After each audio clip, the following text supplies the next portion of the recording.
Hey, everybody. So, I wanted to share just some astrological or astronomical things that are happening in the sky at the moment.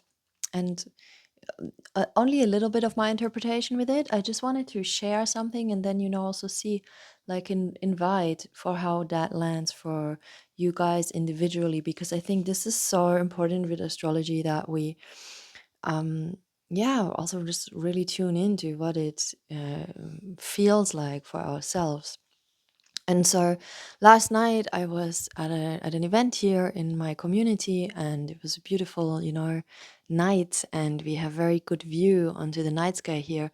And the moon is approaching full moonity, and it's in its first quarter of the cycle, right? We recently had a new moon, so it's a first quarter moon. um, Actually, it kind of entered second quarter now. Um, but what was interesting last night was that it was in the final degrees of the constellation of Scorpio.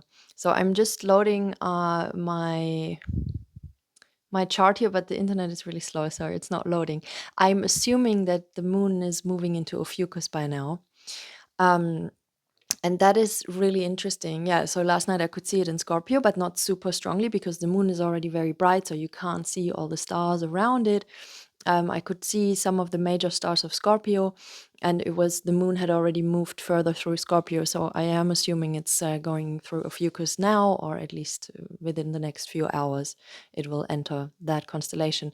And what I find interesting to note about that is that Ophiuchus is the constellation that is at that point in our sky that points towards the galactic center, sorry, towards the center of our galaxy.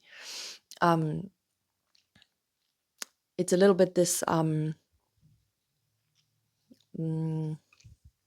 this part of the night sky or of the sky where Scorpio and Ophiuchus come together. This is where the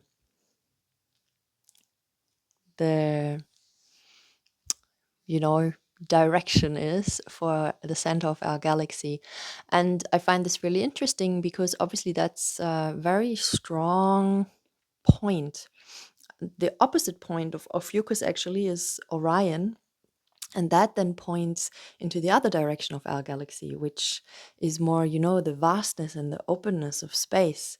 And of course, we still have kind of vastness and openness in space where it points towards the center of the galaxy. But ultimately, the center of the galaxy is an extremely highly concentrated point, and it is said, right, that in the center of the galaxy there sits a supermassive black hole, I think.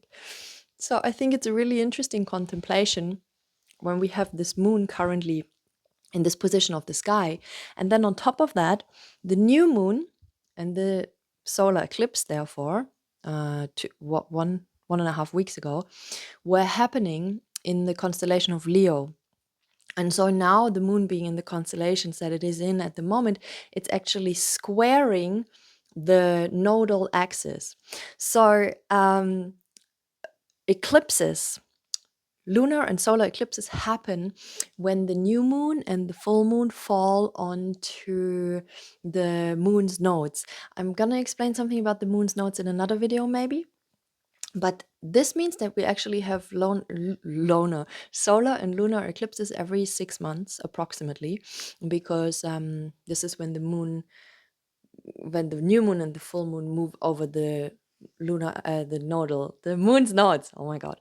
So the nodal axis, represents this kind of karmic path. In the birth chart, I look at the moon's nodes in order to decipher, using the south node, where a person comes from previous lifetimes or what karmic imprints they bring in, what habits, what kind of, structures that are very familiar to a person.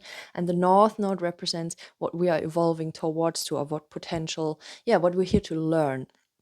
And so currently it's very interesting that, the moon's nodes are placed. The south node is in Leo and the north node is in Aquarius.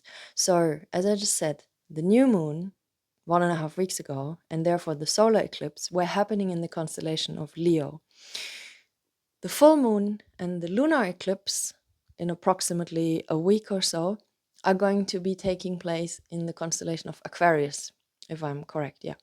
And so where the moon is placed currently, it's almost in a square.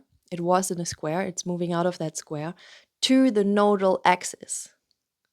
So the moon was there, and the moon's nodes are there. So there is a square that was taking place.